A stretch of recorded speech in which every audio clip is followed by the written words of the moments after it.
నిర్గమాకాండము 7వ అధ్యాయము. కాగా యెహోవా మోషేతో ఇట్లనెను, ఇదిగో నిన్ను ఫరోకు దేవునిగా నియమించితిని. నీ అన్న అహరోను నీకు ప్రవర్తగా ఉండును. నేను నీకు ఆజ్ఞాపించినది యావత్తు నీవు పలుకవలెను.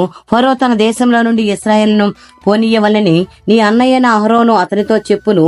అయితే నేను ఫరో హృదయమును కఠినపరచి ఐగుప్తు దేశంలో నా సూచక క్రియలను నా మహత్కార్యములను విస్తరింపచేసదను.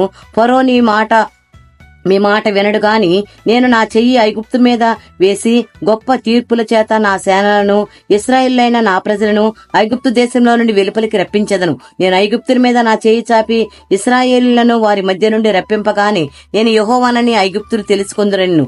మోషే అహరోనులు యెహోవా తమకు ఆజ్ఞాపించినట్లు చేసిరి, అలాగుననే చేసిరి. వారు ఫరోతో మాట్లాడినప్పుడు మోషేకు 80 ఏండ్లు, అహరోనుకు 83 ఏండ్లు.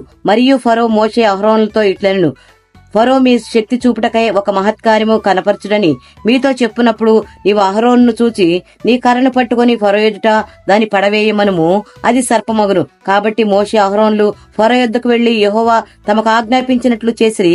అహరోను ఫరో ఎదుటను అతని సేవకుల ఎదుటను తన కర్రను పడవేయగానే అది సర్పమాయను. అప్పుడు ఫరో తన విద్వాంసులను మంత్రాజ్ఞులను పిలిపించెను.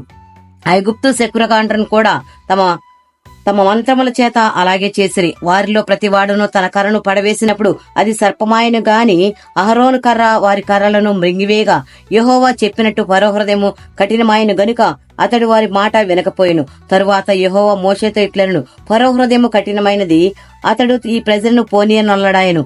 ప్రొద్దున నీవు ఫరో యొద్దకు వెళ్ళుము. ఇదిగో అతడు ఏటి ధరికి పోవును. నీవు అతని ఎదుర్కొంటకు ఏటి యొడ్డున నిలిచి పాముగా చేయబడిన కర్రను చేత పట్టుకుని అతని చూచి అరణ్యమందు నన్ను సేవించుటకై నా ప్రజలను పోనిమ్మని ఆజ్ఞాపించుటకును హెబ్రీల దేవుడైన యెహోవా నన్ను నీ యొద్దకు పంపెను. నీవు ఇది వరకు వినకపోతివి. కాగా యెహోవా ఆజ్ఞేదనగా నేను యెహోవానని దీని బట్టి నీవు తెలుసుకుందువని యెహోవా చెప్పుచున్నాడు. ఇదిగో నా చేతిలోనున్న ఈ కర్రతో నేను ఏటి నీటిని కొట్టుదును, అది రక్తముగా మార్చబడును. ఏటిలోని చేపలు చచ్చును, ఏరు కంపు కొట్టును. ఏటి నీళ్లు త్రాగుటకు ఐగుప్తులు అసహ్యపడుతునని చెప్పుమనెను. మరియు యెహోవా మోషేతో ఇట్లనెను, నీవు అహరోనుతో నీ కర్రను పట్టుకుని ఐగుప్తు జలముల మీద అనగా వారి నదుల మీదను వారి కాలువల మీదను వారి చెరువుల మీదను వారి నీటి గుంటలన్నిటి మీదను నీవు చేయి చాపము, అవి రక్తమగును. ఐగుప్తు దేశమందంతటను మ్రాను ప్రాంతాల్లోనూ రాతి ప్రాంతాల్లోనూ రక్తము ఉండునని అతనితో చెప్పుమనెను. యెహోవా ఆజ్ఞాపించినట్లు మోషే అహరోనులు చేసిరి.